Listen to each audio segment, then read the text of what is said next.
I do want to thank you for joining us. We will be up to about 90 minutes. At the end, we'll have a question and answer session, but you do not need to hang around for that. If you want to hear what other questions people have, we'll take 10, 15, 20 minutes to answer some questions.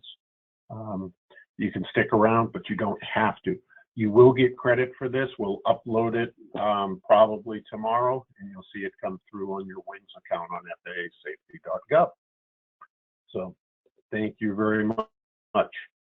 Now, if you've joined us in the past for kind of the regular monthly New England FAASTeam webinars that we've done, you've probably heard me say this before, is promote, educate, and improve. And before I get started on the actual subject, I'm going to re-emphasize this tonight because we're all working in some trying times. And one of the things that I ask my safety reps that I work with, I ask the pilots I work with, is to try to put a focus on that, to promote aviation, educate yourselves and educate others in aviation, and improve general aviation. If we all work at that a little bit, it'll all be much, much better. So, you know, right now, for those of you that are out there and are comfortable with it and have your own airplane, now is a terrific time to do some of that exploring of different airports, you know, with appropriate social distancing, as we would say. Sometime here in the near future, a lot of events that we've all participated in, like Young Eagles, will start to come back on a regular process. And if you haven't done that to promote, you know, more youth in aviation, please do give that consideration. You know, charity flying right now is another good example of it. Right now, we're already in trying times. You know, no forecast for major hurricanes or anything like that. But if we were to have, you know, something else surprise us right now, like a major national disaster, all of us out there with our own aircraft really, really could help out with the charity flying. So if you don't already do that, and not already signed up, think about it. And also, you know, for the professional pilots out there, it's a challenging time.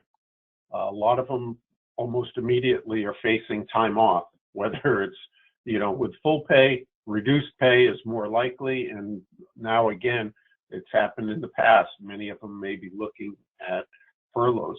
So, you know, if you're close with someone that the social distancing is not a factor, or, you know, a professional pilot, and times are back to a point where you're comfortable taking them up, do take the opportunity. Take them up to remind them how fun flying is, why they got into that. Because, you know, some of them will be out there holding up that sign that we've always joked about in the past, but we'll fly for food. You know, we don't want anybody to be in that position, but, you know, we'll do definitely what we can. And things are changing. It's a different approach, and you're joining us here tonight. You know, webinars are a terrific way. Also, do think about, you know, video or computer-based training. Now is that perfect time to maybe order that online flight review or ground school and just refresh yourselves on it. Maybe it's a good time to grab a book or two and even reread it. You know, maybe an updated version. I know Thursday I ordered 2 books, aviation related, that I wanted to read specifically because I was like, I don't think I'm going to be going out as much at night. You know, and of course, all the FAA handbooks are available online in PDF format, so you can download them on your computer or tablet and do that. And education-wise, a lot of things changing with our K through 12 programs and our collegiate programs. I know we have a few collegiate program students that are joining us tonight, so I do want to thank them for joining us here, and I hope they get something out of this. But I've also gotten some outreach from different schools that are just looking, you know, for science-based or STEM-related stuff that can help out. And if you're pretty savvy with the electronic outreach, you know, a lot of schools are desperate right now, even if in just an electronic format. Say if you're a ground instructor or CFI or a specialist in drones, UAV, terrific time to take advantage and not only educate yourself, but help to educate the others. And it's also the time right now to improve. You know, if you have your own aircraft, especially if it's in your own hangar, now is the time to maybe clean it up, you know, or call the shop if you want to get it in the annual early or something. Just, you never know, they might have cancellations, I don't know. I always recommend this, but it's a terrific time to do that super great pre-flight on your aircraft to find those little niggly things that you want to correct and figure out, make better. It's also something this time now is going to help you understand about improving your health with cockpit cleanliness. I know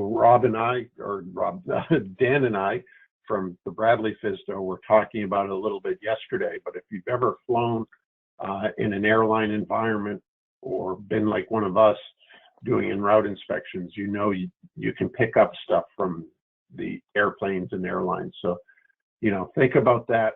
What you're doing now, you may want to continue on if you're flying aircraft that are flown by multiple people all the time.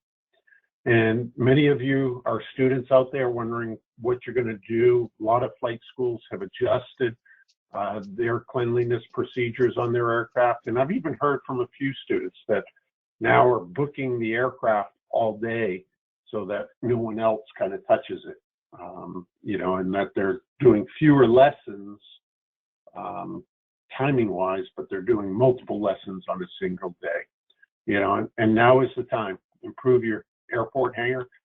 One of the things you've probably already done now is improve your decision making. These trying times have helped us, and I know all of us have talked about, you know, the decision making process that we've had to do, and we've seen related things to get home-itis and all of that using a mentor.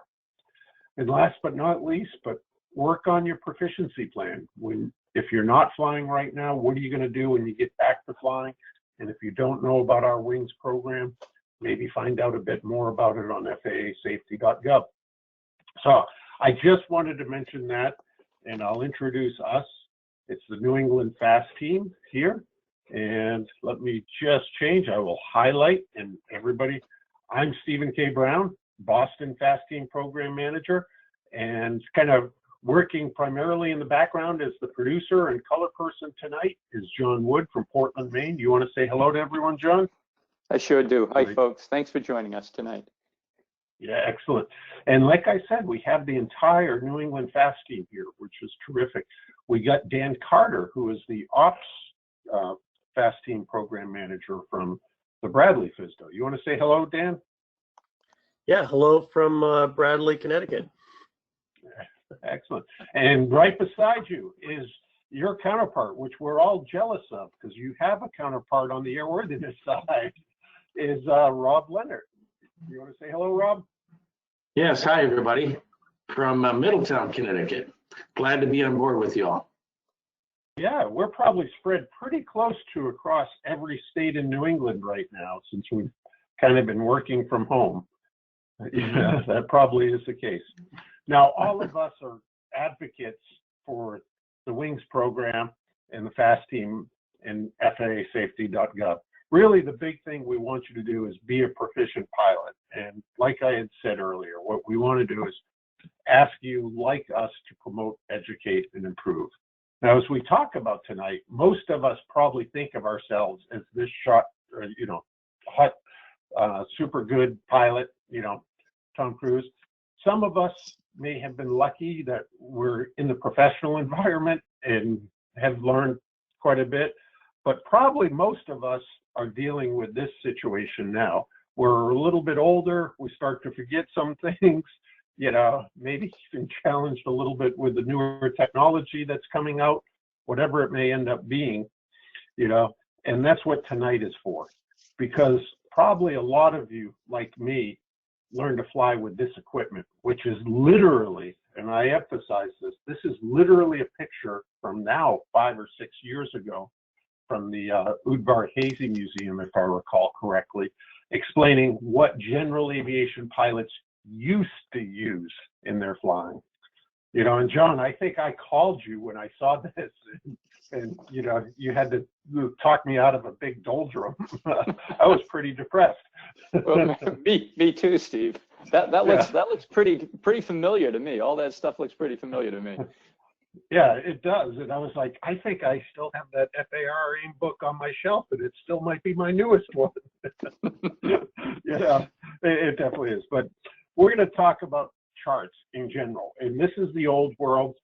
In today's world, we have this type of capability available to us all the way.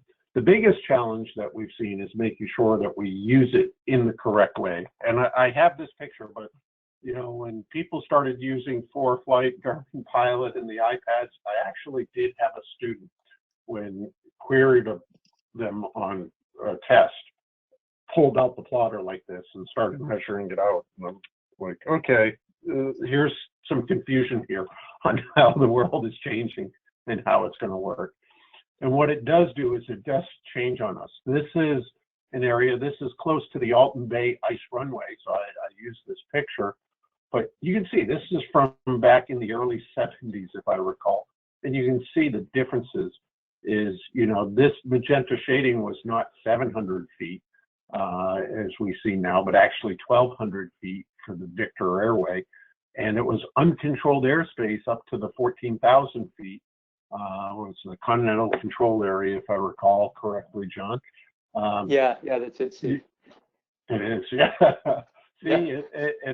It pulls out. You know, I had it, this is back in the mid-90s, but I had an FAA inspector on a chief instructor check ride ask me to teach him the old airspace system.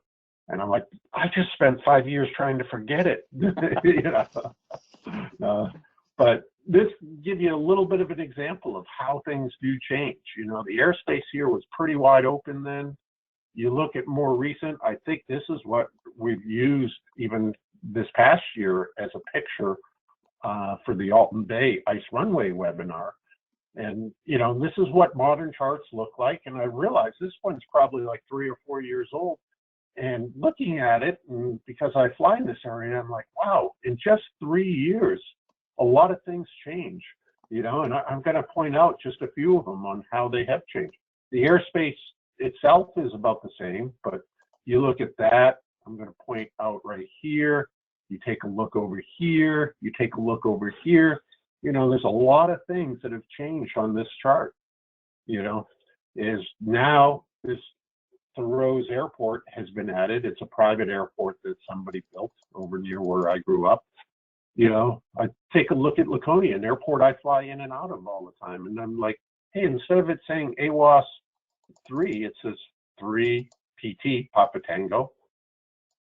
You know, you have the ability to put in user waypoints now on it, and even different things, you know, like this Huggins private airport at the Wolfboro Hospital is 5 feet higher. It used to be 565 feet. It's now 570, you know, because they did construction. So here's just an example. In just a few years in this little small segment of the country, all of that has changed on the chart already.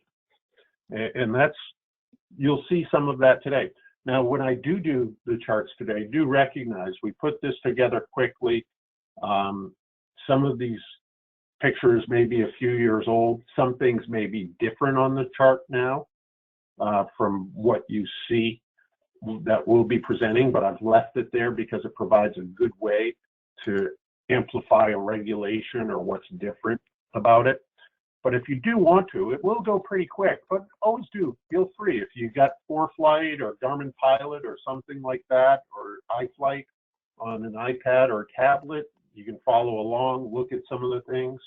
If you've not used it before, there's electronic charts available on skyvector.com online. If you have 2 screens, you have that capability. Also, a lot of the things we'll be talking about, but not absolutely everything, but pretty darn close, is covered in the Chart Users Guide.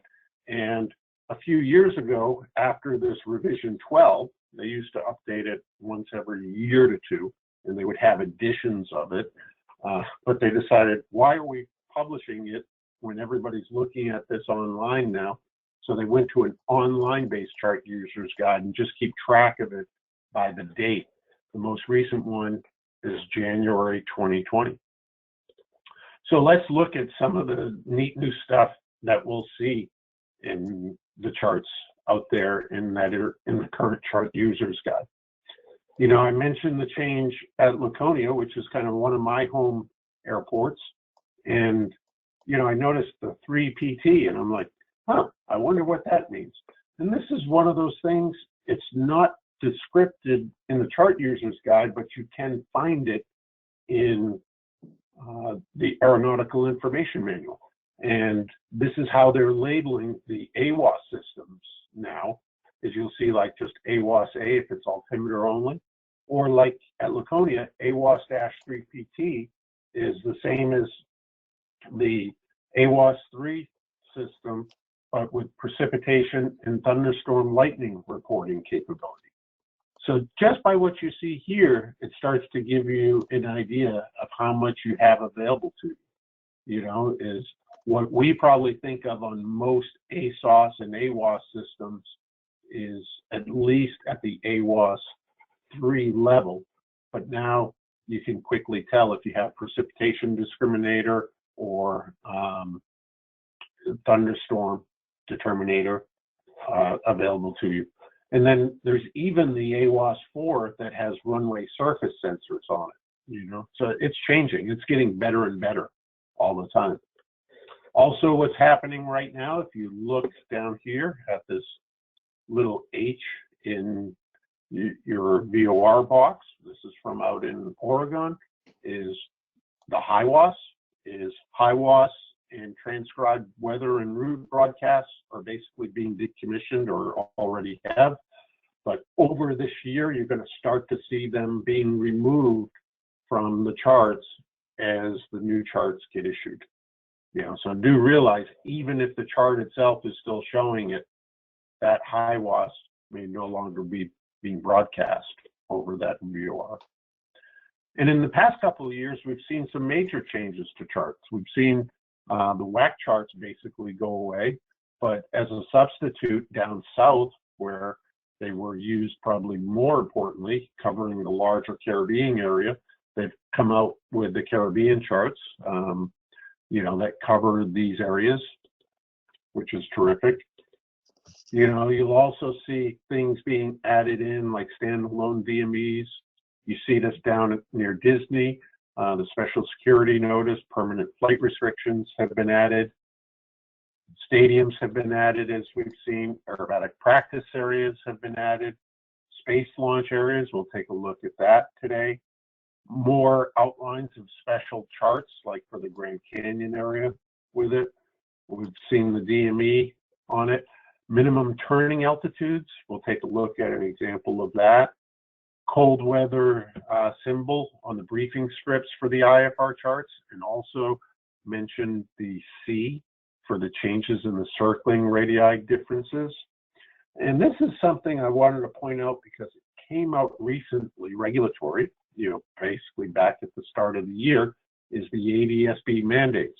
And you do hear, and most of the rule does cover the same areas that Mode C has covered in the past.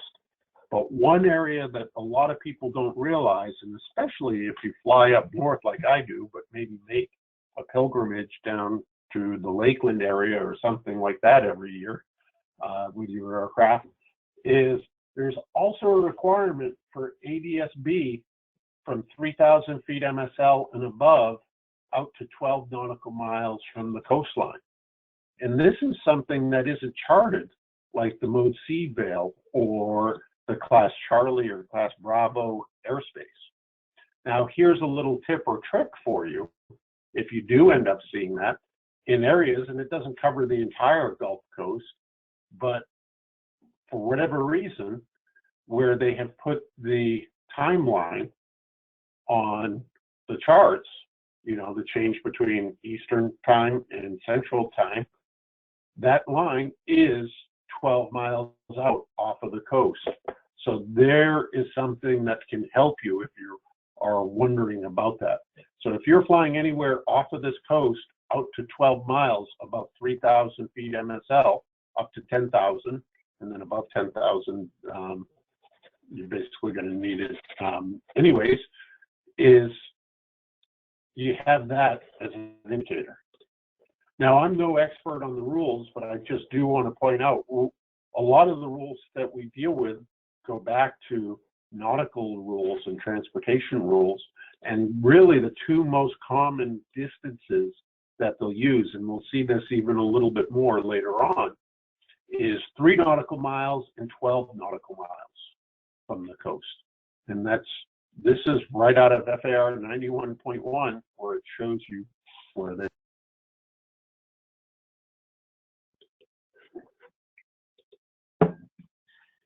Many of us also, if you're looking at old paper charts, may refer to them as the old NOAA charts, and I emphasize here that's so has been. We've actually changed the name of them a couple times, I think, since NOAA last published them. Years ago, the FAA took over control of publishing them, and now, like 5 years ago, the old group that used to be called Aeronav that published the charts did away with publishing the charts themselves. And now what it is all your popular pilot supply shops, whether it be at your local airport or some of the larger ones like Sporties and others, are getting them from print companies that are printing them for the FAA. And they're doing it from digital information.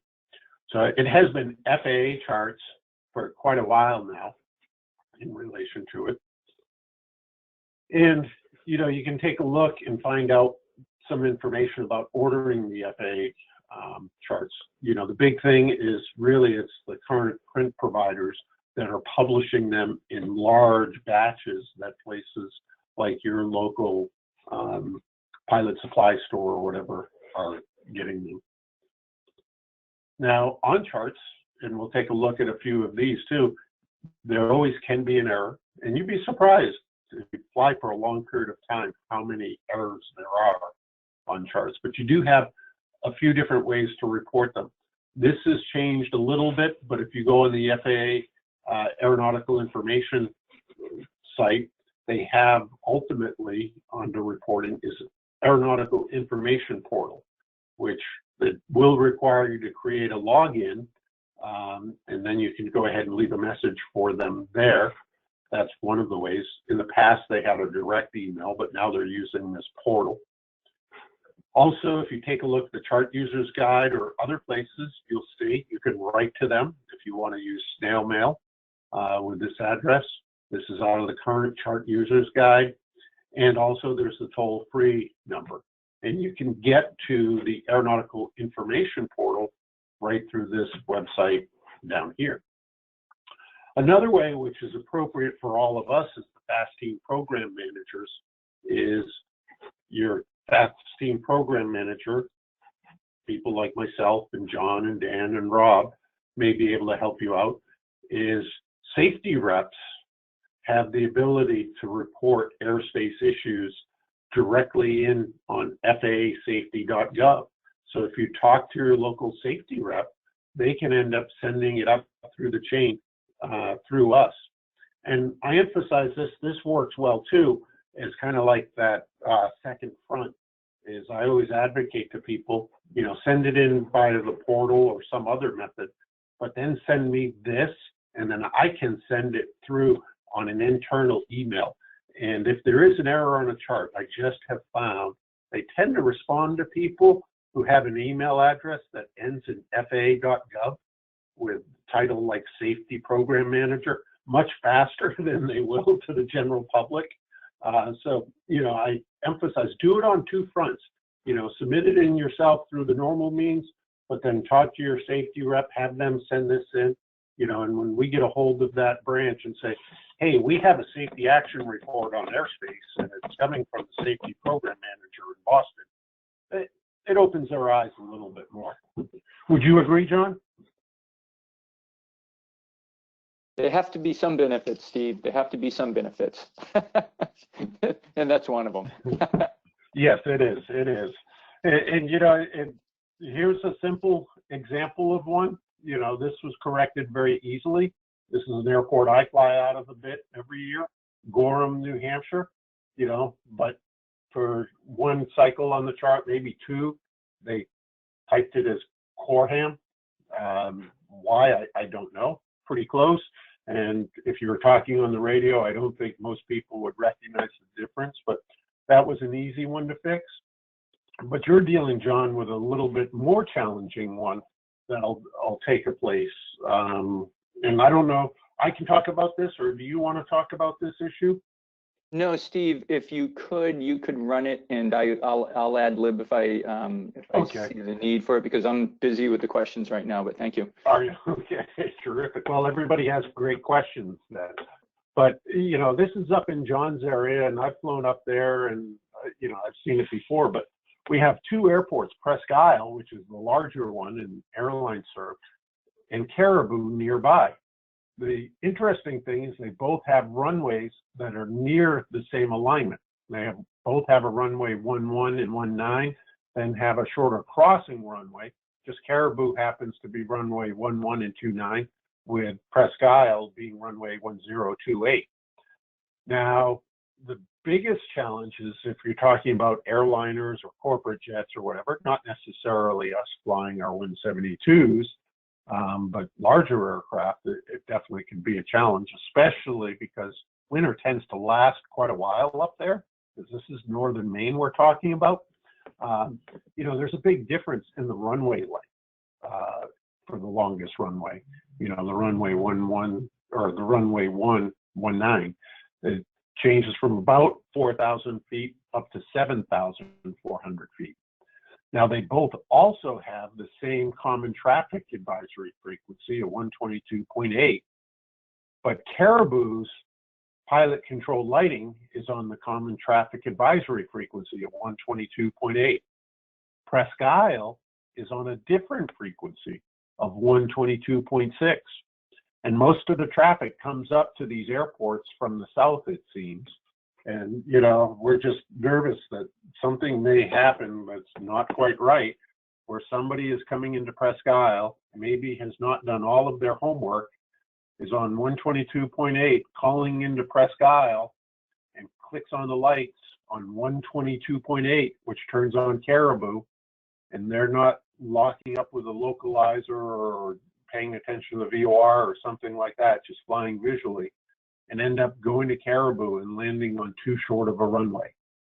You know, we're just nervous about that happening. So I know this is something that John and his office has engaged on recently. And, you know, many of the pilots that work there are like, yeah, we probably need to change these frequencies around a bit. You know, it could be better. And the whole reason for this is to avoid something like this. You may remember this years ago out in Kansas, where I'm probably pronouncing the airport incorrectly, but coming in at night, and there's 3 airports lined up together, and they were going into the military field, and the Beach Aircraft Company at the time, their field was just north of it, and then just north of that is Jabara, or Jambara, if I remember.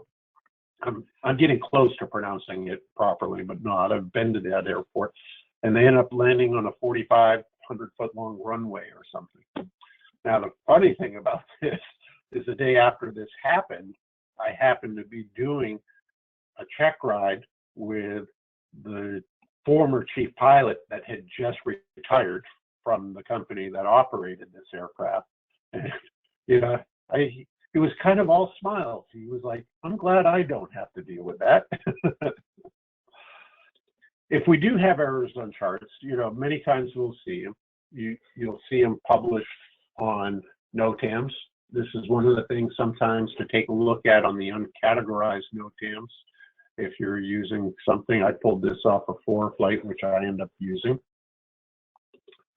You know, you also, on the website, we have safety alerts that are on that aeronautical information website, you know, which will highlight. That'll give you a quick little example. And then they even will have more information published in it in the full safety alert.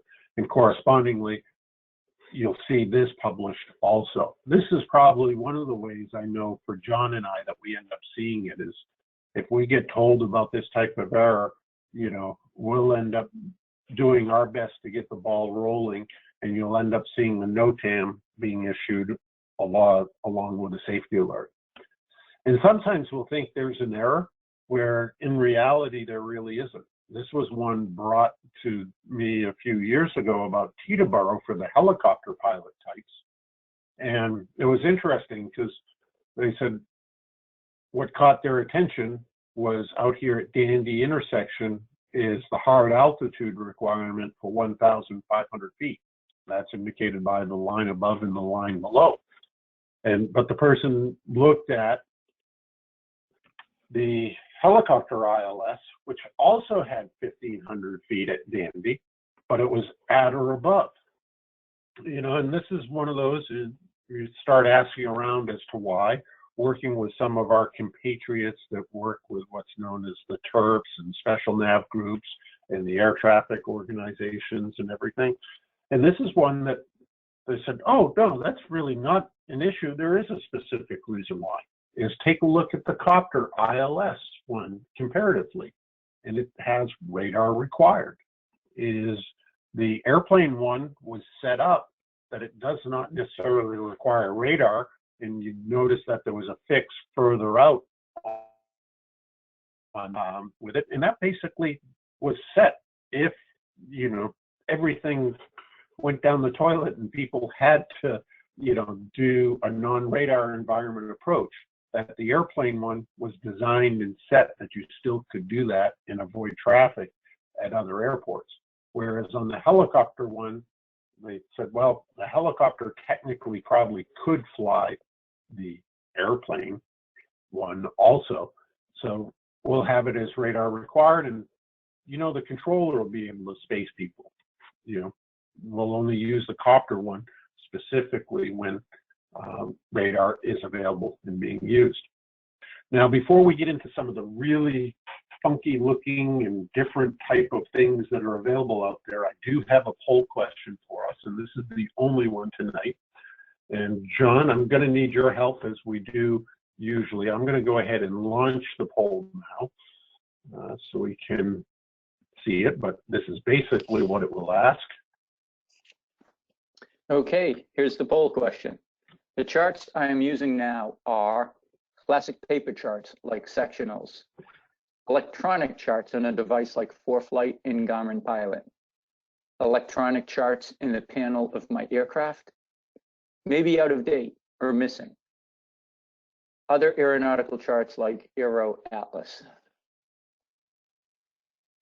Okay, folks, please go ahead and vote for your the one that best fits you. All right. We do have, just so you know, we have about 840 people online with us tonight. Right now, we're passing 80%. I'm going to try to, get us up to that 100%. So vote now, vote early, vote often. We have some primaries going on. We already practice here in New Hampshire, where I'm broadcasting from tonight, but many of you are at states that you still have your primaries coming up. So go ahead and practice now. It is interesting. All right, there we are in a minute. We got about 87%. I'm going to go ahead and close it, and I'm going to share that.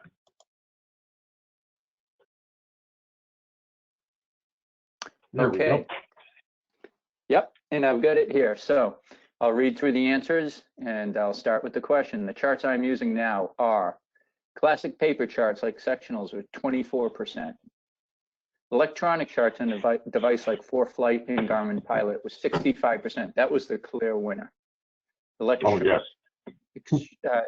charts in the panel of my aircraft was 9%. Maybe out of date or missing, 1%. Other aeronautical charts like Aero Atlas, 1%. Yeah. So that's interesting, and that gives you a little bit of an insight into what is happening with people. I think over the last 5 years or so, John, this is now the third time we've done this webinar or seminar, and by far we see more and more people. I think the last time we did it, it was about a 50-50 split between electronic charts and paper charts. Now we're seeing almost 75% of people using electronic ones between their aircraft and ForeFlight and all of that. You're right, Stephen. That was only a year ago. I mean, that was a year ago. So really, the electronic charts are becoming really popular. Yeah. They have, and some of you that do know me or have been on our webinars before, I do a lot of my flying in the glider world, which chart-wise would at best is usually just the paper charts, but I fly with ForeFlight in my glider, and every year I have more and more people asking me about that. You know, they see me getting into my aircraft with the iPad mini, and they're like, oh, you got charts? What else do you have? And all of that. And you have great capabilities, you know, whether it's with a Sentry device. I fly with a Stratus 2 on my charts, which is awesome. You know, that really helps out. It's nice to have weather. It's terrific. All right, I'm going to go ahead and hide that. And we shall continue on and look at some of the funky and different. If we can, there we go. Funky and different. And that's definitely the case. You know, what we're covering is not a ground school on the airspace and charts, but really more just a compilation of the various odds and ends that I've seen in my travel around the country as I've done my job in the past as a national resource inspector. You know, there definitely will be things that you learn here, but really what we're trying to do is point out what you have available to find out about those odd or interesting things, and also how important it may be to know the area that you fly in. As I did mention earlier, this is a last-minute edition webinar for us, so you know, please do forgive us if some of the pictures are not the most up-to-date. And some Steve, of them, Steve, I'm just going to cut in quickly. We still have out here in the audience, we still have the poll up. So oh, do you? Okay. Let me retry that again. It was hanging up for me. Give me just 1 second. The do, right? How do we do that? Let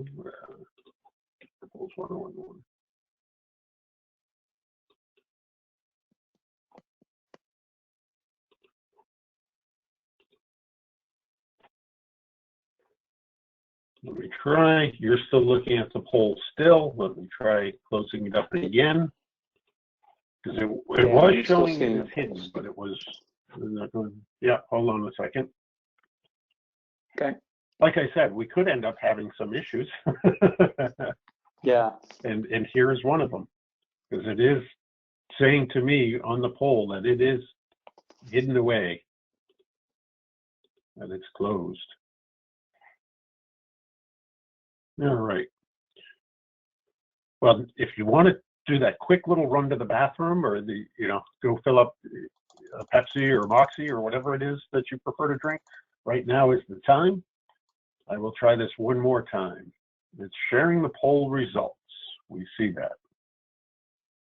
And as we're working at this, folks, I'll be trying to get caught up with some of the questions. Okay. I'm going to go ahead. I'm going to stop us showing the screen for a second. Let me go back to that. There you go. This one. Excellent. There we go. It finally caught up to us. Excellent. So thank you for bearing with us.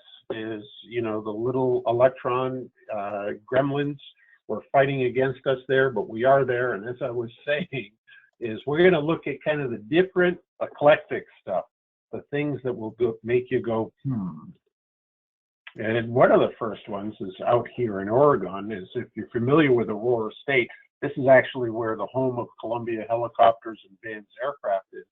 But it caught my attention, which we'll talk about a little bit more later on, but seeing Aurora State Airport, which I always had known to be non-towered and still showing non-towered, but with Class Delta airspace surrounding it. That definitely caught my attention when I was out there a few years ago on the charts. I'm like, why in the world is that? And then correspondingly, what was interesting is they had a couple cutouts for airports in it, and you can see that the Class D airspace excluded below 1,200 feet. I don't know all of these airports, but I know multiple ones in that area are flying communities, that maybe they were participating in the work groups and the meetings with it, and were able to get the cutouts that were appropriate to their airport. As I had dug into this a little bit, what it ended up being is that they did end up setting up a tower there, and if I do recall correctly, it is a tower-controlled airport now at this point in time. But I think it was operating by the companies and on a temporary basis off and on before they fully got it set up. So what they actually did, as I had researched this some, is they put in the note that the Class D airspace was effective by NOTAM, and to specifically check that as they went through testing it and published it. But the airport as a whole, at least for the time being, was staying as a non-towered airport. Another little interesting side note to this is you'll see like this little shelf or cutout for it is, if, as a general rule for us in the FAA, if we're going to put an extension on a Class Delta airspace, is if the extension only proceeds out to about 2 miles further beyond the boundary, we normally will keep it within the boundary of the Class Delta airspace. If it's going to go beyond 2 miles, we will make it Class E to the surface. And the whole reason there is, you know, controller responsibility. If you're working at a tower that, you know, probably doesn't have radar, probably, you know, the best thing available to them is the Mark 1 eyeball for seeing traffic and calling traffic out to you. You know, they don't want that to extend way, way out, especially, you know, when, like, say, 5 miles visibility, you know, have it extend out to 7 or 8 miles. So you'll end up seeing, here's another example of an airport that went a different way. Another airport I used to fly out of, Springfield, out in Ohio, is they actually closed the tower. And this was interesting, is they closed the tower and remembered to change, and this was for only one cycle on the chart, if I recall correctly. They changed the airport over to non-towered and took away the Class Delta airspace, but inadvertently left the Class E extensions. And this is what I was talking about. If you ever have an extension to Class Delta airspace that is more than 2 miles, they make that extension and any other extensions Class Echo instead of keeping them within the Class Delta, as you see right here. And if I recall correctly, that small extension of Class Delta right here is the Wright-Patterson Air Force Base. So you can take a look at those right there and see where they are. What's also interesting is this white marking that you end up seeing here tells you that there's at least an inset, if not a whole entire separate chart. And there is an inset, or there has traditionally been, for the Dayton area. Here's a little bit older chart, but this is a good example of where you'll see changes in the Class Gulf airspace. Most of us are very familiar with the magenta color shading, such as you see at the very, very top of the screen here. But most of us on our charts don't end up seeing this blue magenta shading. And that's really because there's just so little of it left.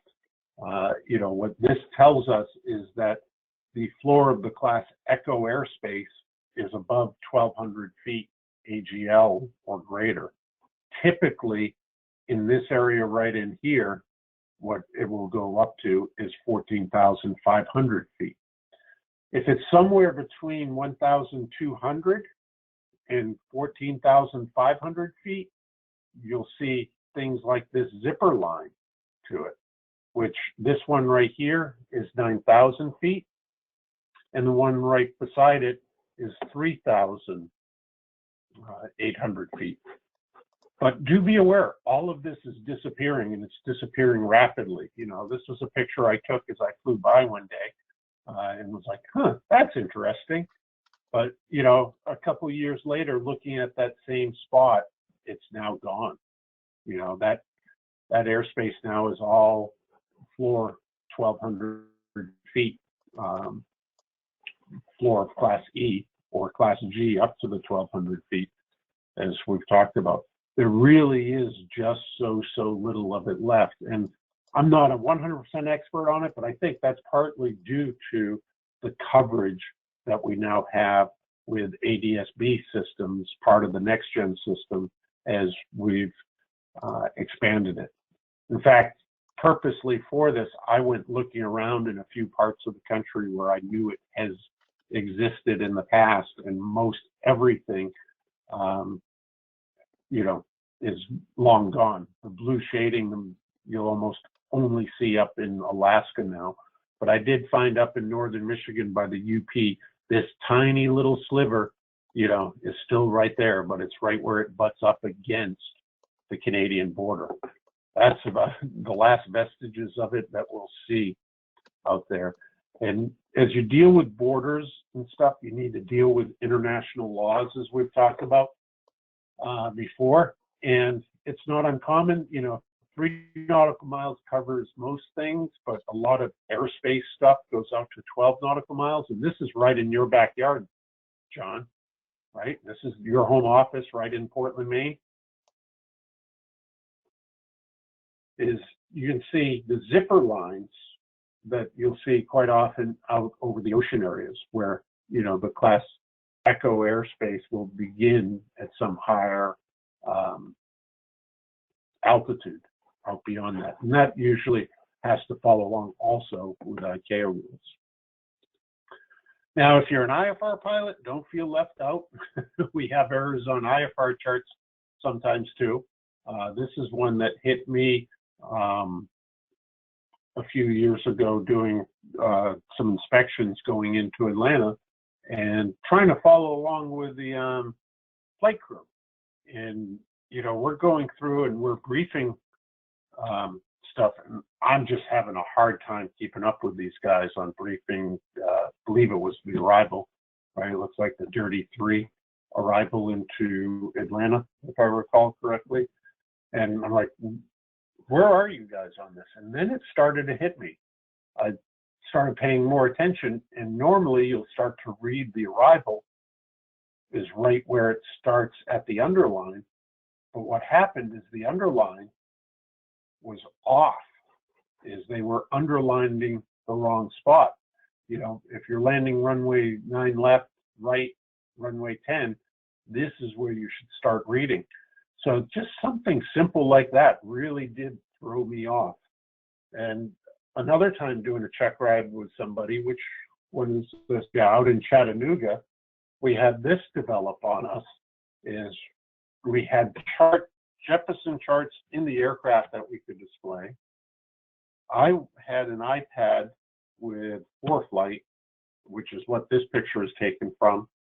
And the other pilot that I was testing had an iPad with Garmin Pilot on it. And we pulled up the chart, closed it down, pulled up the chart multiple times, and this is what kept on happening.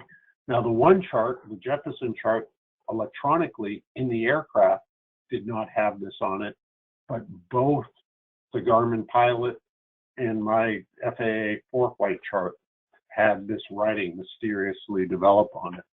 And, you know, we try to avoid these sort of things as much as possible with everything in the digital world.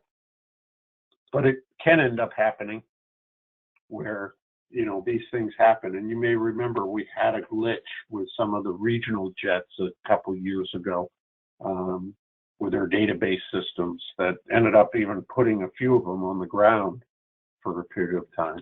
So, you know, if you do see an error, please do report it.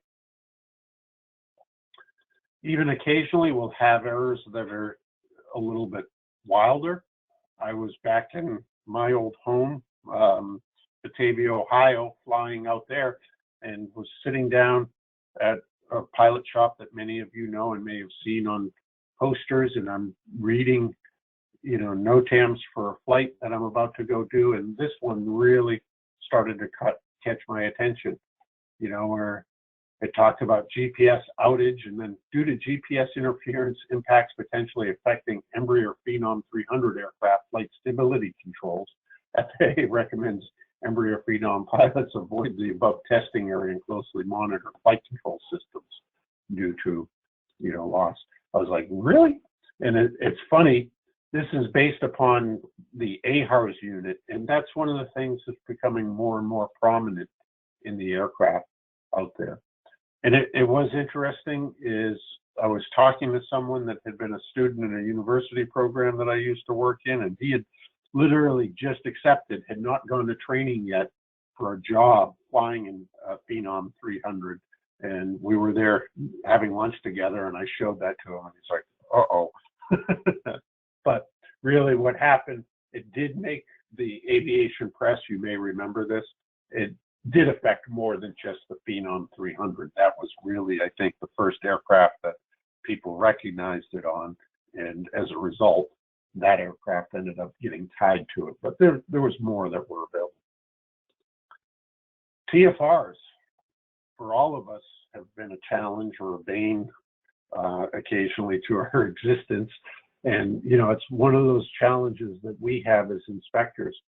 If you see a VIP TFR like this one I dealt with down in the Charlotte area a few years ago, commonly you'll see the inner circle of 10 nautical miles and the outer circle of 30 nautical miles. Now, one thing to always think about, what happens when we use a distance like 30 nautical miles that we use elsewhere, like with a mode C veil, sometimes pilots just, their mind, being human, says, oh, it is exactly the same. But that's not always the case. And this is one of the ones here to see, like Shelbyville was outside of it, but some of the other airports coming up over close, I want to say Concord, but that's not Howard County, was very, very close to it. You know, it can shift occasionally. And sometimes it's even larger. This is one we had in Boston 5 years ago. And why they made it like 35 miles, I truly don't know. But this one ended up being larger than it. And we actually did have a few pilots, you know, that got caught in this at some of the outlying airports like Fitchburg, Sterling, Nashua, and down North Central. I mean, I know I dealt with the ones out of North Central. I heard about Fitchburg and Sterling and Nashua. John's office dealt with Nashua. Dan's office probably dealt with these out there. I don't think, Dan, you were at the office at that time. But this was one that it caught all these pilots out here on the edge because they thought they were completely clear of it, because they thought 30 nautical miles in Boston. Oh, that's the mode C veil. When in reality, it was like 32 or 35 miles, something kind of ridiculous like that. Also, occasionally you'll see some interesting stuff. This one was interesting to me because I've seen them. You know, the North Carolina Air National Guard, they use this route to get outside. They're co-located at the Charlotte airport, and they go out here to this locus intersection at fairly low altitude for a pretty big airplane.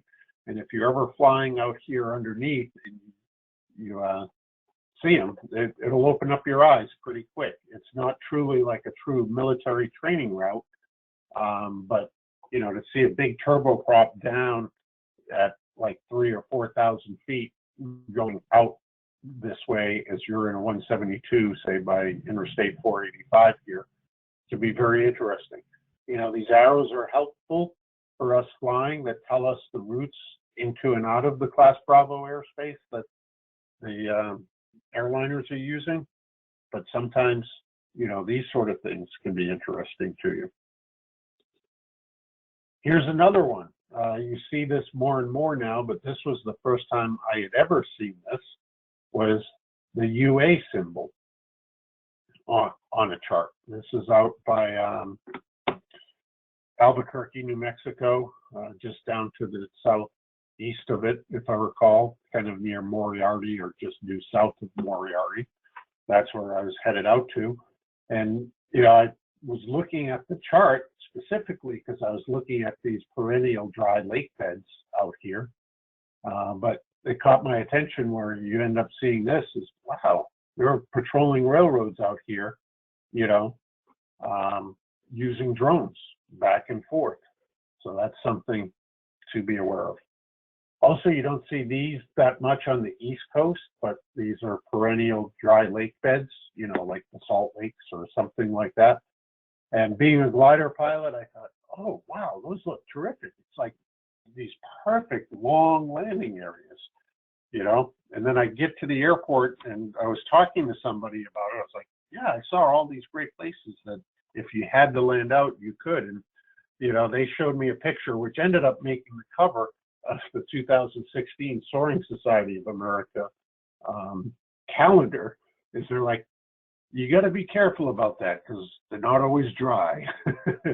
You know, and this poor pilot ended up landing out on this dry lake bed when it was really more so a mud lake bed, you know, and in the middle of it. And, you know, they told me the story about him having to hike out, you know, them having to go get the airplane, hike the pieces, or, you know, not the type of thing that you want to have happen to you.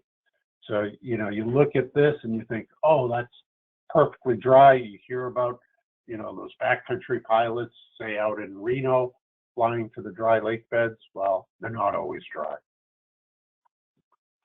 Get a lot of questions about this. This is in Dan's area, and Dan, you probably know this airport much better than I do.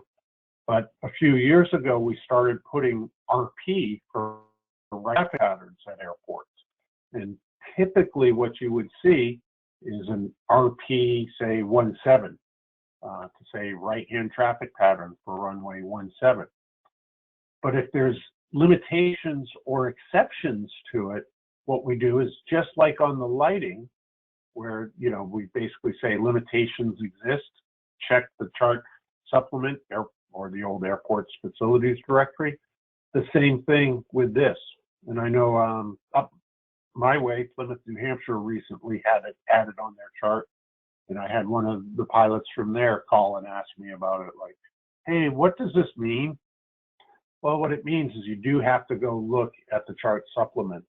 And for Ellington, if you take a look at it, what it is it's for the helicopters. You know, there is a rule for the helicopter pilots that they need to avoid the flow of fixed wing aircraft. And as a result, what Ellington has decided to do, which a lot of airports actually do, they'll have the helicopters fly the opposite side of the runway from the airplanes just to help keep them separated. And that's what you need to do. So if you see this, you know, and you're in your Cessna 172, don't think that it applies to you. It actually applies to the helicopters. Another neat, new, interesting thing you're starting to see show up is non-movement areas on airports are being marked by this type of indication. This was a trip out to San Diego, and, you know, it was interesting. What was also interesting, because I use ForeFlight, and I don't recall, I want to say the second one I'm going to show here, the next one is the more up-to-date one, but I'm not 100% sure on that. I can't recall. But look over here by the general aviation side of things. This is what the ForeFlight diagram looked like, but construction had recently been done to it, and this is what the FAA diagram looked like. So sometimes, you know, the charts can change even though they're both technically available to you at the same point in time. Flying in different parts of the country, you'll see some very interesting things. You know, ground reference maneuvers, if you're doing VFR cross country, are always great. And things that are prominent that you can see will get pointed out to us. A few things to notice here is you take a look, there's the statute noted here, the letter M, believe it or not. We'll take a look at that. You know, also this light down here, which is different to us. And I'm going to take a look at the chart quick. Down here, you can see also, which we'll talk about next week, I think a little bit more, but an indication of a mountain pass, the Pipestone Pass down here.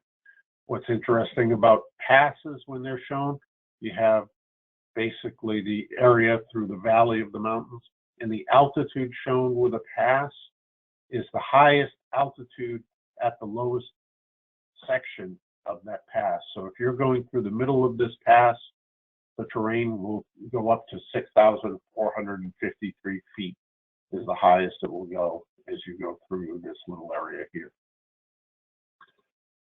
So what did some of this kind of weird stuff look like that you might see on the chart? You know, why is the statute there? It's because you can't miss it. It sticks out big time.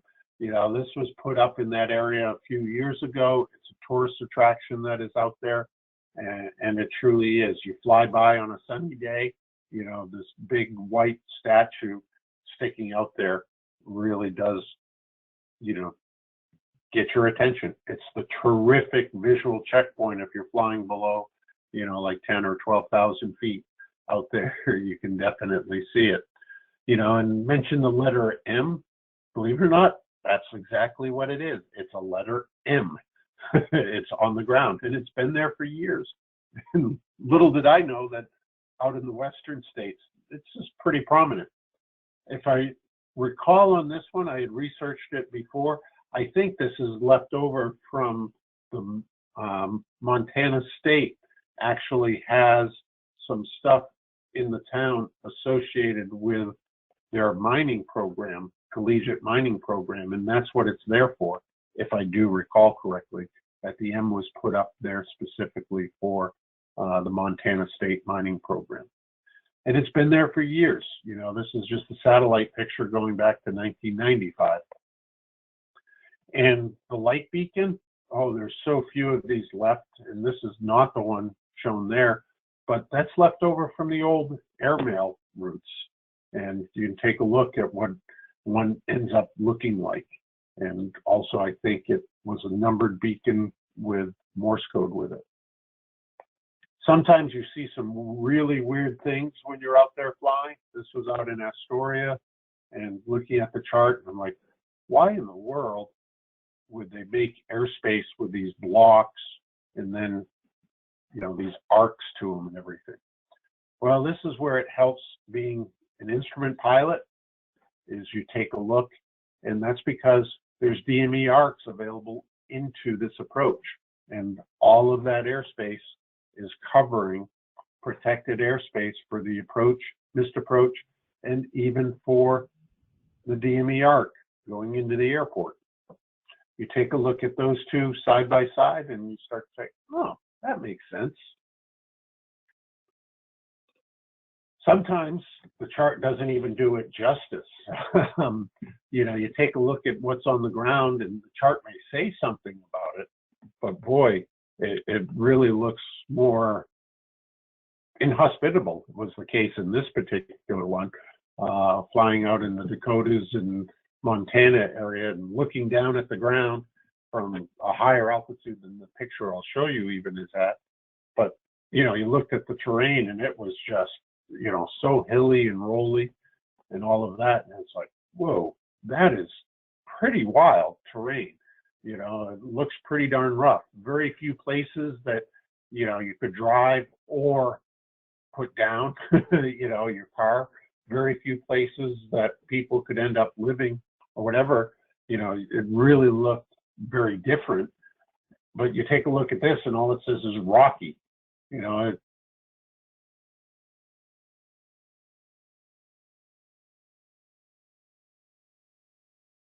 it definitely is inhospitable. This one I put in just because an airline pilot discussed it with me. We're going into Dallas, Fort Worth, and he just was like, you know, sometimes people think we as FAASTeam program managers have authority to do anything in the FAA, and not the case at all. But, you know, it just is like, why do we call an ILS converging? You know, the last thing I want to do is be doing an instrument approach converging with another instrument approach. That just doesn't make sense to me. Why do we do that? And, you know, I had to hand it to him. I'm like, yeah, the verbiage there really does kind of raise your hair a little bit. For you IFR pilots, something else to take a look at that applies about 10,000 feet. You normally only will see this out west, you know, and at higher altitudes. And it applies above 10,000 feet because that's where you're probably flying at over 250 knots indicated, or especially over 250 knots true airspeed.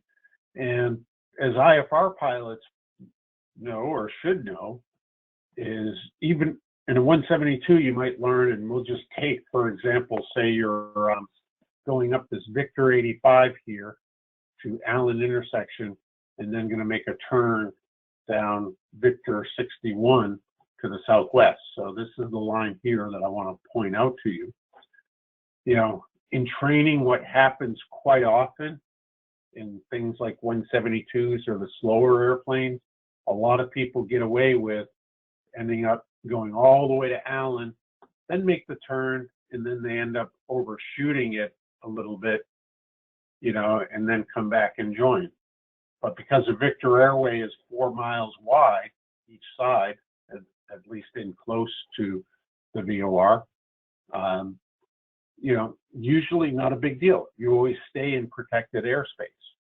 Pilots that fly higher performance aircraft, and especially above 10,000 feet and over 250 knots, know that what you're supposed to do in order to stay in that protected airspace is to actually start your turn early by some amount, depending upon your ground speed, rate of turn, radius of turn, and we'll go ahead and start making that cut like that. Well, what can happen is at very high speeds, above 10,000 and above 250 knots, you can end up, if you start your turn too early, you can end up getting outside of it, or even if you start your turn here, you can end up turning outside the protected airspace of 4 nautical miles. So what they've done is basically created what's known as a minimum turn altitude that gives you added obstruction clearance when you're making this cut in this area so that you don't end up hitting anything. And so you have a minimum reception altitude, minimum crossing altitude, and also minimum turn altitudes for Allen intersection. And you can see them depicted right here. It all depends upon which direction you're going. So if you're going, we'll take a look at this one, Victor 85 northwest to Victor 361 northeast. You know, you have 15,800 feet is the minimum altitude you need to be at to make that turn. You know, if you're on 85 going southeast and going to make the turn to Victor 361 going southwest, the next line up, you got to be at 16,500. Here's another little interesting thing on charts. This is on the airport diagram, and I'm going to first show it to you. This is just, if you're curious, I took this picture with my markings, but this is how I do taxi clearances with my finger, is I'll just trace right along the taxiways that we're cleared to, and then if we give the hold short, like here they told us probably to hold short of Papa Taxiway, I'll just go a little side to side with my finger to create like a barrier that I can see when I'm looking at it. But the thing I've been asked about a few times, and it's really interesting to see in person, is what this symbology is down here. I've had many people ask me, oh, is that like arresting gear or something else? You know, and this is what it looks like a little bit closer up. And if you want to get really close up to it, this is what it looks like.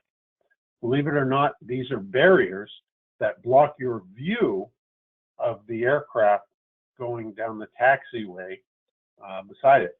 If I zoom this out again, if you're down here, say at runway 17 center, about to take off, there's actually aircraft that are allowed to keep taxiing all the way out because they're so far away down Papa Taxiway and across a little bit further than what it's shown back up Juliet Sierra. It's kind of, you know, called the Juliet Sierra loop on this. And what this is so many people were refusing to take off because they could see an airplane far down off the end of the runway, you know, that they're like, even though ATC had the clearances and it was a legal clearance, you know, so many people were refusing that they put these frangible view blockers in sight. And it's really interesting, like if you were out there on the end of runway 17 center and say an Airbus 380 or 777 taxied by on top of Juliet Sierra, it looked similar to this Ercoup in the pond, just the shark tails sticking up above the sign. And, you know, it'd be real interesting. You just off on the horizon, you'd see like this Airbus 380 tail taxiing around, and it just looked like this shark tail going through the water. You know, it was amusing. Now you're starting to see on your charts, the electronic ones as you're flying, the ADS-B stations, if you zoom in close enough, you know, and what percentage of coverage you're getting on it. Down in the Dallas area, this is really old school, and it probably needs, I'm not 100% sure, but probably needs to be taken away. But this is one airport I've flown out of a few times, and many airports in this area have this listed on it. And this is in the chart supplement, what used to be the airport facilities directory. And this is what it ends up saying is all aircraft arriving at DFW are requested to turn the DME off until departure due to traffic overload of the Maverick DME. Well, that has been updated to a digital DME. I probably don't think it's still an issue.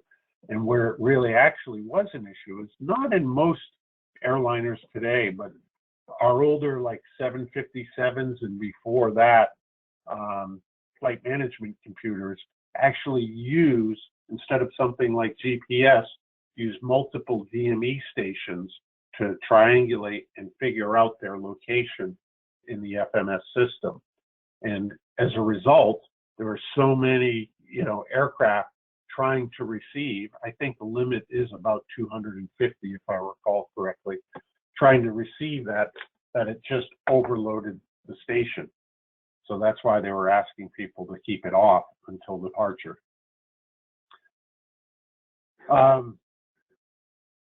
Rocket launch system, you start to see this more and more. You'll see it up and down the Florida coast, out in Maryland some. This is out in Texas, out by San Antonio.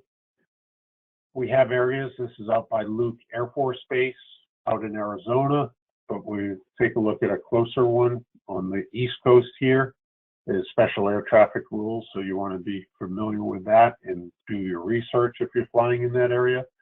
And this is a place that I always would take people when doing proving runs, because it is a bit more challenging, but it also is interesting, is the Fort Walton Beach area, Destin, England Air Force Base, you know, where they end up having routes that you will end up flying off the coast, also up and down. You get to see some neat, interesting aircraft there, like F-22s, F-35s, and all of that.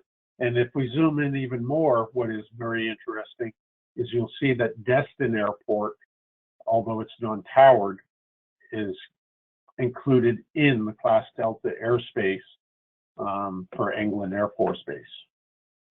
Another interesting thing is people will tend to notice is Destin in the box. What that specifically means, it is a special rules airport under Part 93, if I recall correctly. And right on the sectional chart, they have this little feature here.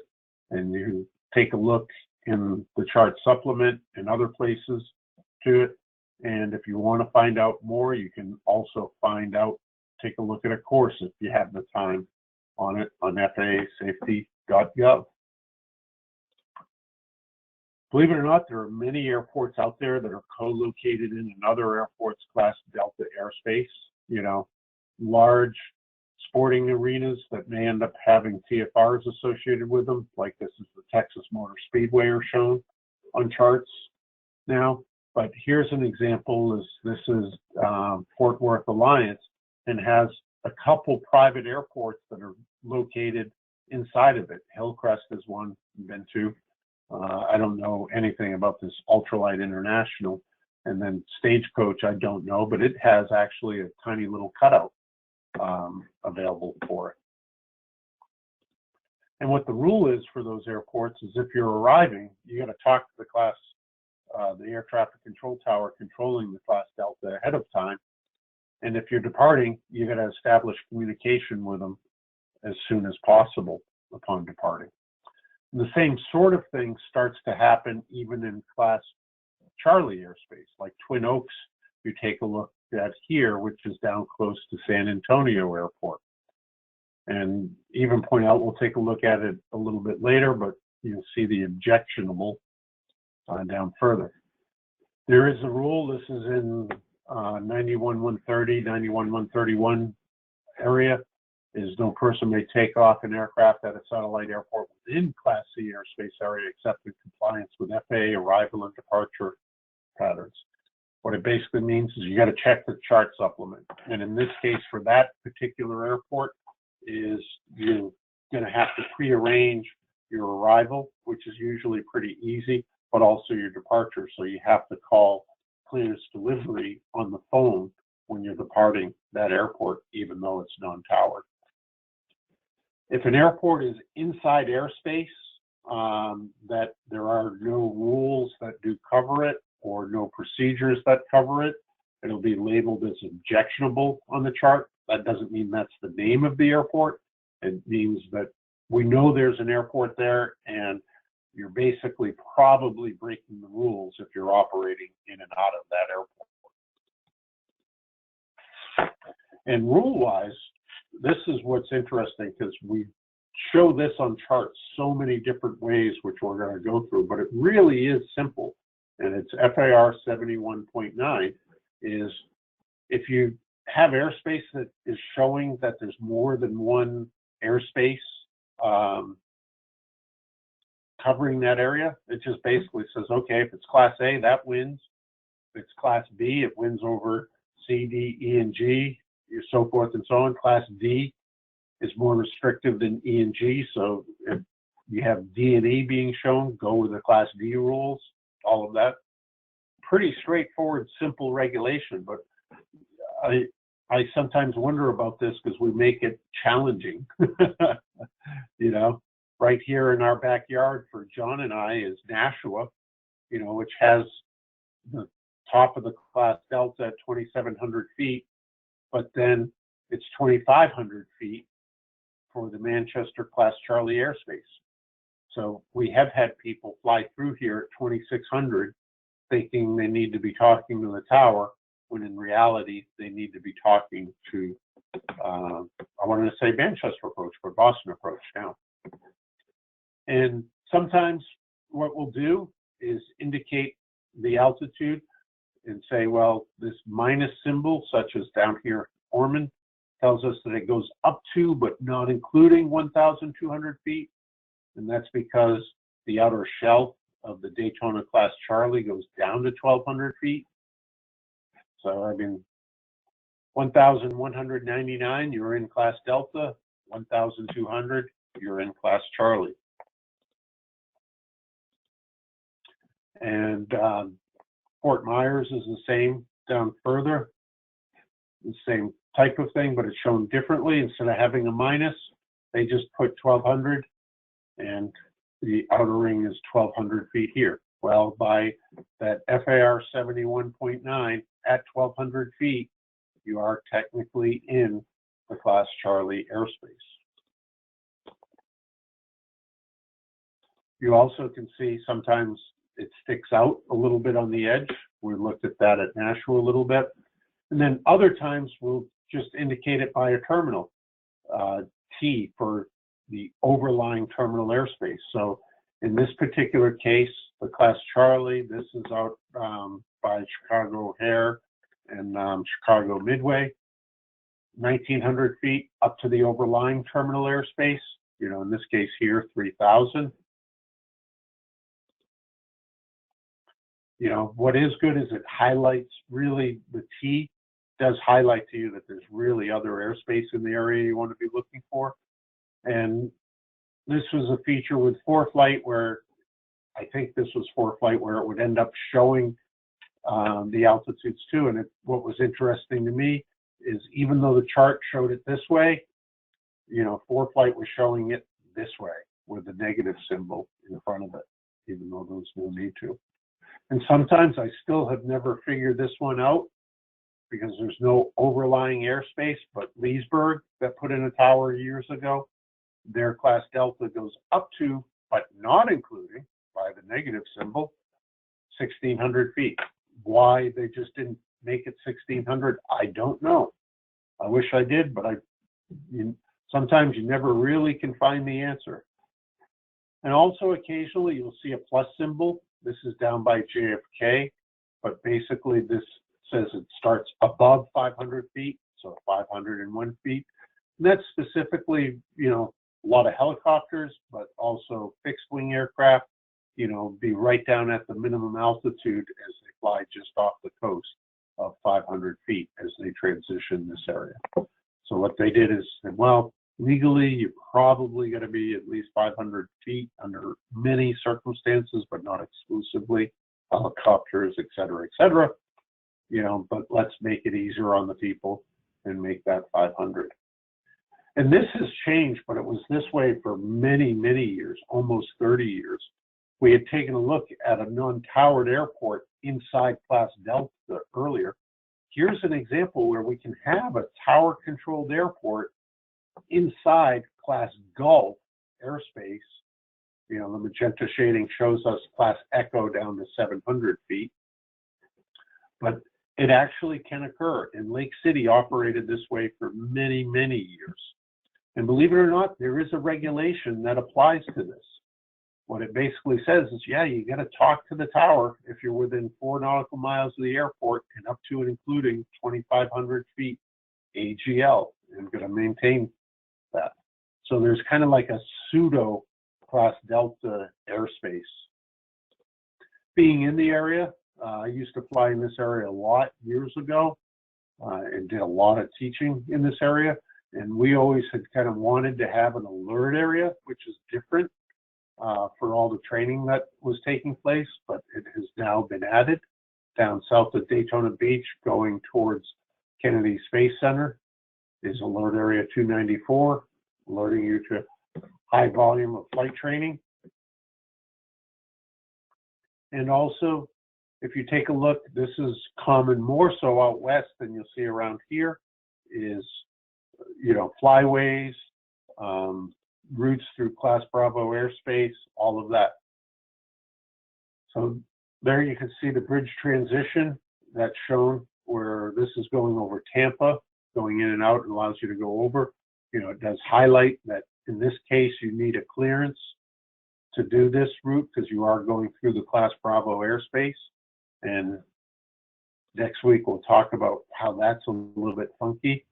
And sometimes you'll have corridors, like out here in the San Diego area, is the Class Bravo goes from 2,800 up to 3,300 and stops, and it has this corridor you can fly through, and 4,700 up to 10,000 feet. And with it, it'll even have this information. Now that's off of the sectional chart or the terminal area chart.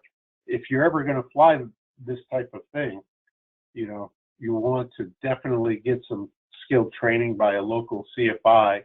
And also the FAA came out with flyway charts a few years ago, and that helps you understand some of the things. Like this one, pilots are encouraged to remain right of a northwest-southeast line extending across San Diego International runway 27 approach end. And you start to say, what is right? Is that to the north, to the east, or the west? Looking at the VFR chart, it doesn't make sense. But you look at the flyway chart here, and it does. It's like, oh, it's each side of that line.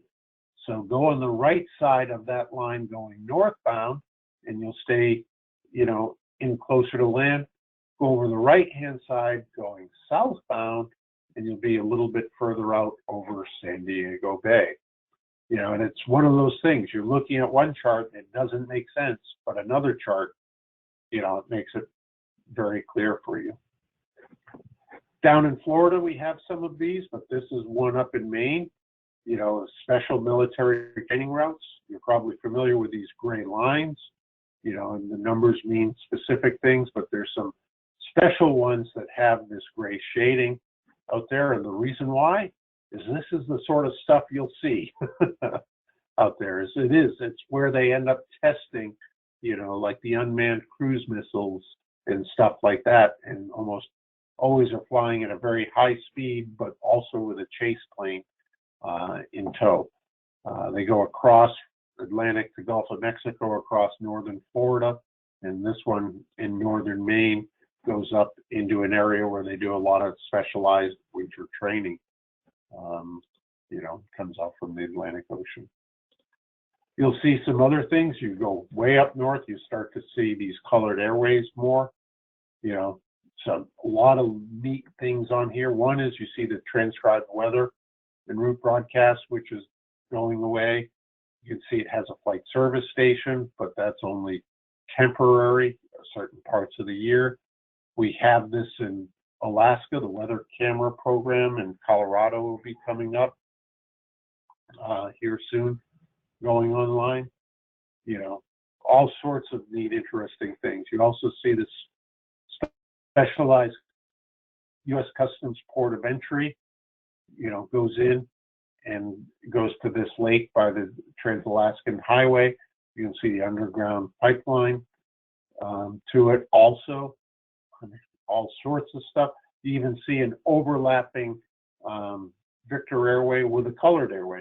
And the reason why is this goes to the Canadian border and to, what is it, Duvot intersection. And that's where the Victor airway ends. But the other end of this colored airway on an NDB is off into Canada. You can end up seeing ASOS stations or AWOS stations that are out in the middle of kind of nowhere to do that. Here's the pass, another pass, and Cottonwood Pass available on the chart. And sometimes, you know, this is the type of thing, if you ever want to stump your flight instructor, this is out close to our area, but in the Albany area, the 28 and the 27 are actually exit numbers on the New York State Thruway. Is if there's the information available to you, it's there. Terrific for the helicopter pilots. And an airplane, I don't know if you really should be so low as you could end up reading the signs. What ice looks like, ice pack areas, we have that added in the last couple of years, is wildlife and fisheries. And you want to be aware too, many of us are familiar with, you know, national wildlife and fisheries areas where it's recommended that we not fly below 2,000, but there's also marine sanctuaries that occur, which you see by this magenta shading, which actually prohibit the flight below 2,000. You know, in national wildlife areas, it's strongly encouraged and recommended that you don't fly below 2,000 feet. But in a NOAA marine sanctuary, such as these out here, you cannot fly below 1,000 feet. Sometimes there's things also that are requests that are a little bit different. This is out in the Native American lands, out by Taos, New Mexico, you know, where the Taos Pueblo World Heritage Site is, and they don't want you to fly over at lower altitude, so it's marked on the charts. Sometimes you'll even see some other stuff. Interesting here is, what does the minus mean? It means you're below sea level. So when you set your altimeter, it may look something like this. Other interesting thing that you don't see too often out in the thermal Palm Springs area of California by the Salton Sea is terminal radar service area, this gray line, and it's the Palm Springs. It's a little bit different shape, but terminal radar service areas basically are a leftover from the old airspace system. And in a broad base sense, what it means is we had the radar facilities there, but we didn't have the traffic counts to make it a Class Charlie by ICAO rules. So what we did is we created we kept what's known as the terminal radar service area. Some other areas you want to be aware of, I think this is active right now, if I do recall, but FAR 91-143 for Kennedy Space Center area. And then there's also things that you're requested to avoid flight over, such as national security areas. And out here by Salt Lake, you can see just south of it, lots of different types of activities going on, gliders, ultralights, parachutes, all out of just a single private airport. You know, along with caution, high volume of flight training. You know, all the flight schools tend to head down to this area to do the flight training there. There's other special rules areas such as the Grand Canyon, and you also want to be aware of what different restricted areas look like in very large restricted areas. If you're not familiar with this one, if we zoom up, this will probably, to this perennial lake, it might a little bit. It's kind of our Area 51. And compared to other restricted areas, I think if you inadvertently flew into it, it may be a little bit more hazardous to your health than some of the others. So we're basically at the end, and I hope that has provided you with an interesting insight into some of the weird and different things that are out there. In a minute, we'll go ahead and take some questions, but we do want to thank you for joining us tonight. We are actually, because so many seminars have been canceled, we have a follow-up to this. It's titled, I Have a Question, going on next Wednesday night at the same time, same bat channel. Also, we're doing our regular monthly webinar, which the title of that is Good Pilot, Better Pilot, Proficient Pilot. That's always on the last Tuesday of the month. We might be doing some more. I know I'm working on one that's on a glider accident review. Most of the webinars that we do, we post up on the Boston FAASTeam YouTube channel, so you can take a look at those. And if you're looking for some extra things to do take a look at some of the courses that are available on FAASAFETY.GOV. We've been adding some of those. I've been working on adding some of our older webinars as courses. Right now, we already have this one, ALC 612. Oh no, I'm landing out is available to you, and soon to have another one out there. So there's more of those to come. So I do want to thank you. There's my contact info if you are interested in who I am, how to get a hold of me.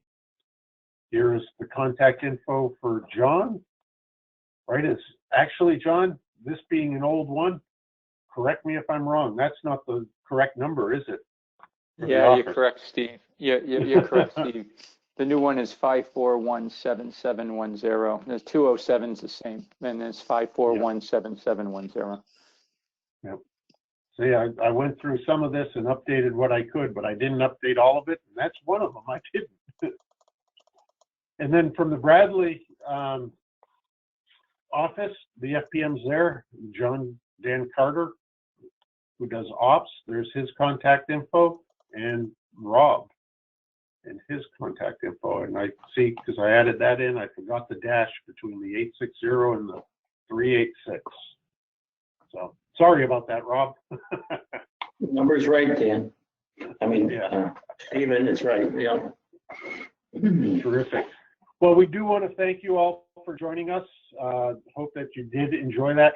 Hope that at least you did what I did when I saw most of these things out there flying, go, that's kind of interesting. I wonder why. And I hope I've helped explain a little bit of the more unusual things you may see on a chart out there. So thank you, everyone, for joining us, and we'll stay on for some questions here for a little bit. Have a good night, folks. You don't have to stick